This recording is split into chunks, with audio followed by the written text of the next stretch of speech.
Assalamualaikum warahmatullahi wabarakatuh. Bagaimana kabar kalian adik-adik? Semoga tetap sehat dan semangat.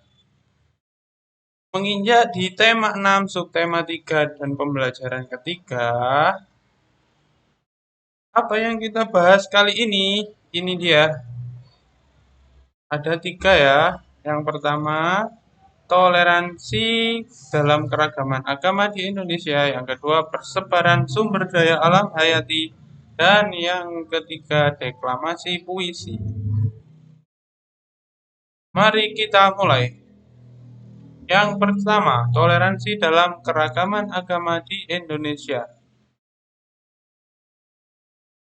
Bicara tentang toleransi, kita sudah punya yang namanya semboyan negara, yaitu Bhinneka Tunggal Ika. Apa arti Bhinneka Tunggal Ika? Mari kita bahas. Secara harfiah, Bhinneka Tunggal Ika diterjemahkan beraneka satu itu, yang bermakna meskipun berbeda-beda, tetapi pada hakikatnya bangsa Indonesia tetap adalah satu kesatuan. Ada suku Jawa, suku Madura, suku di Sumatera, Minang, Batak, di Kalimantan ada suku Dayak dan lain-lain. Mereka bersepakat ya, pada leluhur kita bersepakat untuk membentuk satu negara yang namanya Indonesia. Terlepas dari perbedaan suku, wilayah, agama, dan lain-lain, tetap berkomitmen untuk menjadi satu, yaitu Indonesia, Negara Kesatuan Republik Indonesia. Beberapa pasal dalam Undang-Undang Dasar 1945 yang menjamin kemerdekaan beragama. Yang pertama, ayat 28E pasal 28E ayat 1 yang bermuatan tentang berhak memeluk agama dan beribadah menurut agamanya. Yang kedua, pasal 28E ayat kedua, kebebasan meyakini kepercayaan. Dan yang ketiga adalah pasal 29 ayat 2, yaitu negara menjamin kemerdekaan pemeluk dan beribadah sesuai dengan agamanya. Jadi negara kita itu memberikan perlindungan kepada rakyatnya untuk memeluk dan melakukan ibadah atau perintah agamanya sesuai agamanya masing-masing. Jadi kita sebagai warga negara harus taat melaksanakan undang-undang tersebut. Dalam kehidupan toleransi, ada beberapa sikap yang mencerminkan hal tersebut ya. Yang pertama, menjaga ketenangan di lingkungan tempat ibadah.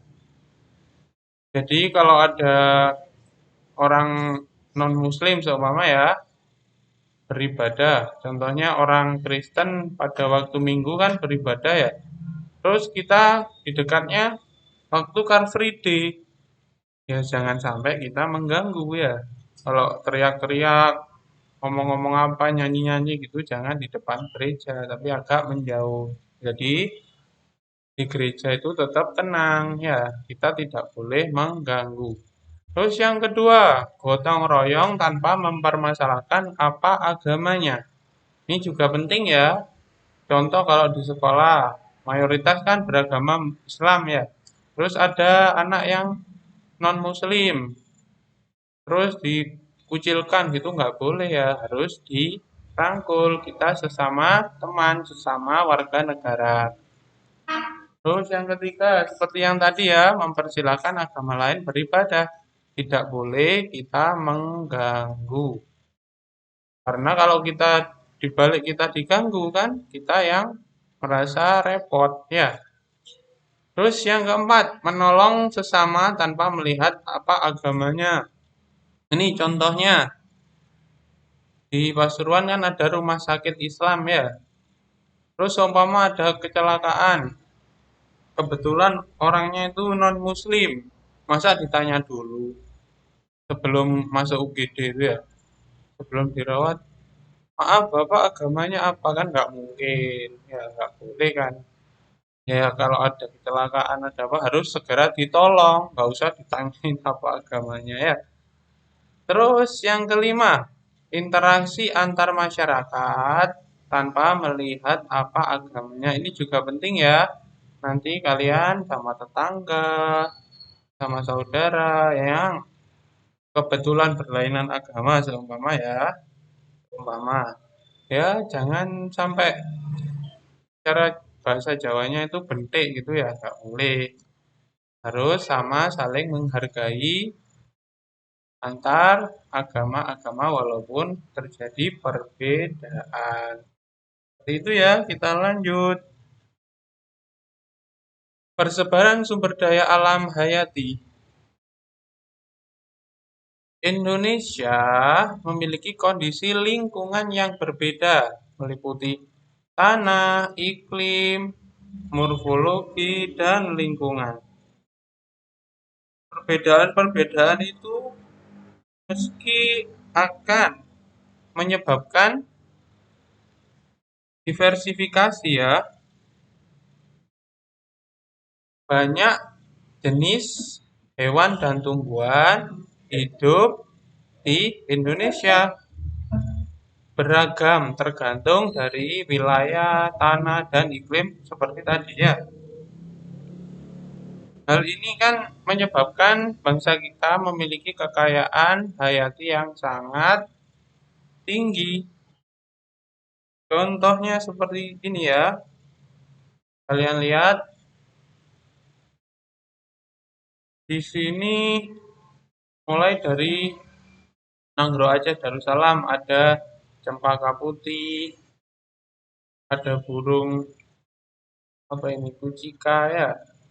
Terus dari Sumatera Utara ada bunga kenanga, ada burung beo yang bisa bicara. Terus kita ke Sumatera Barat ada rumbia, ada burung egang gading ya. Terus kita terbang ke Jawa di Banten ada badak ya. Terus ke Jawa ada macan tutul Jawa Barat ya.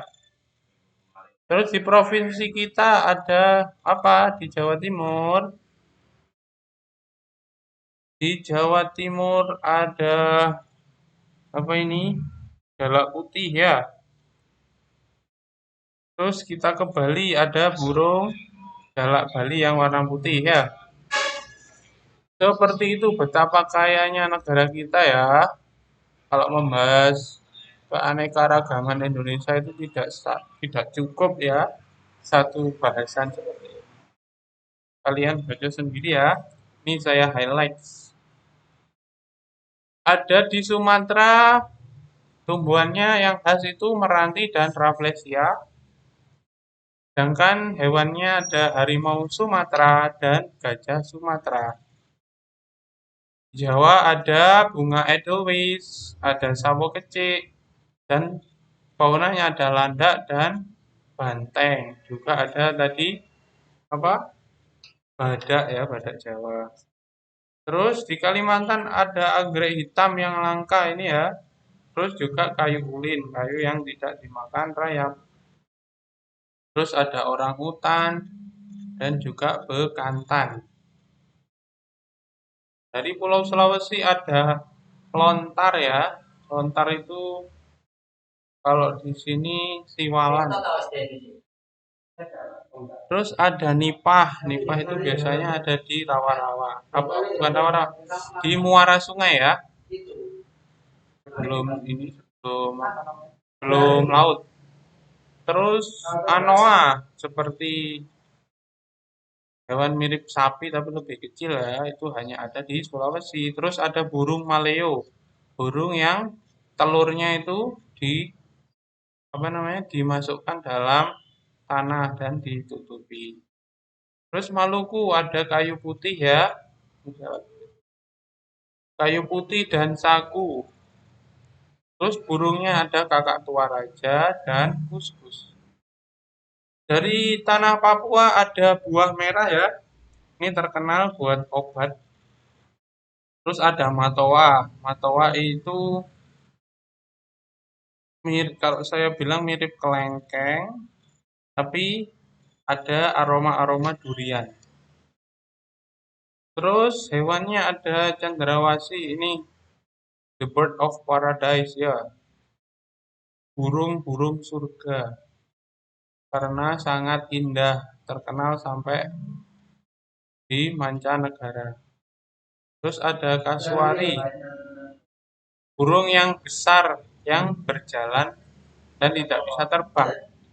Ya, kita lanjut deklamasi puisi. Kemarin kan sudah ya, sekarang ditekankan pada intonasi. Apa itu intonasi? Adalah cara di mana mengatur tinggi atau rendahnya suara serta memberikan tekanan pada kata yang dianggap cocok. Jadi di sini ada, seumpama ini puisi ya, ada 4 baris ya. Di sini itu tekanannya rendah, di sini itu tekanannya naik gitu. Jadi semuanya diatur sesuai isi dari puisi itu. Nih saya punya contoh. Burung kecil ini berarti tanda intonasi turun. Ini tanda intonasi naik.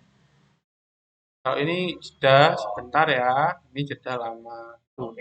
Contoh saya bacakan satu baris saja ya. Aku bermimpi tentangmu. Burung kecil di atas dahan bergayut di ranting. Seperti itu ya. Jadi ini tekanannya turun, ini tekanannya naik. Kalau ini tekanan naik, turun, naik lagi. Ya, jadi tergantung dari bagaimana kita bisa menyampaikan isi puisi tersebut. Kalian baca sendiri ya. Baik, terima kasih pembahasan hari ini sudah sampai di penghujung. Apabila ada pertanyaan, silahkan ketikkan di Google Classroom ya. Begitu mungkin yang bisa saya sampaikan, kurang lebihnya mohon maaf dan saya akhiri. Wassalamualaikum warahmatullahi wabarakatuh.